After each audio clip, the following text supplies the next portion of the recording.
ನಮಸ್ಕಾರ ಪ್ರಿಯ ಬಂಧುಗಳೇ. ಈ ಬಾರಿ ವಿಶೇಷವಾಗಿ ನವರಾತ್ರಿಯಲ್ಲಿ ನವದುರ್ಗೆಯರ ಅವತಾರದ ಹಿಂದಿನ ಪುರಾಣದ ಕಥೆಯನ್ನು ಹೇಳುತ್ತೇನೆ. ನವರಾತ್ರಿಯ ಹಿನ್ನೆಲೆ ಪರಶಿವನ ಪತ್ನಿಯಾದ ದುರ್ಗಾಮಾತೆಯು ಅತ್ಯಂತ ಶಕ್ತಿಶಾಲಿ ದೇವತೆಯಾಗಿದ್ದು ಆದಿಶಕ್ತಿ ಎಂದು ಸಹ ಕರೆಯಲ್ಪಡುತ್ತಾಳೆ. ಆದಿಶಕ್ತಿಯನ್ನು ಕಾಳಿ, ಪಾರ್ವತಿ, ಗೌರಿ, ಸತಿ, ಮಹಾಮಾಯೆ ಎಂದು ಸಹ ಕರೆಯಲಾಗುತ್ತದೆ. ನವರಾತ್ರಿಯ ಮೊದಲನೆಯ ದಿನ ಪೂಜಿಸಲ್ಪಡುವ ದೇವಿ ಶೈಲಪುತ್ರಿ. ದೇವಿಯು ಹಿಮವಂತ ರಾಜನ ಸುಪುತ್ರಿಯಾಗಿ ಜನಿಸಿದಳು. ಕೂಳಿಯ ವಾಹನದಲ್ಲಿ ತ್ರಿಶೂಲ ಮತ್ತು ಕಮಲವನ್ನು ಹಿಡಿದಿದ್ದಾಳೆ. ಎರಡನೆಯ ದಿನದಂದು ಬ್ರಹ್ಮಚಾರಿಣಿ. ಪಾರ್ವತಿಯು ಶಿವನನ್ನು ಪತಿಯಾಗಿ ಪಡೆಯಲು ತಪಸ್ಸು ಮಾಡಿದ ರೂಪ ಇದು. ಚಂದ್ರಘಂಟ. ಮೂರನೆಯ ದಿನದಂದು ಪೂಜಿಸಲ್ಪಡುವ ದೇವಿ. ಈ ದೇವಿಯು ಘಂಟೆಯ ರೂಪದಲ್ಲಿರುವ ಶಂಖವನ್ನು ಹೊಂದಿದ್ದಾಳೆ. ನಾಲ್ಕನೆಯ ದೇವಿ ಕೂಷ್ಮಾಂಡಿ.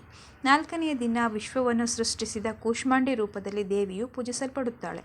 ಸ್ಕಂದ ಮಾತೆ. ಐದನೇ ದಿನದ ದುರ್ಗೆಯ ಅವತಾರ. ಸ್ಕಂದ ಅಂದರೆ ಸುಬ್ರಹ್ಮಣ್ಯನ ತಾಯಿ. ಕಾತ್ಯಾಯಿನಿ.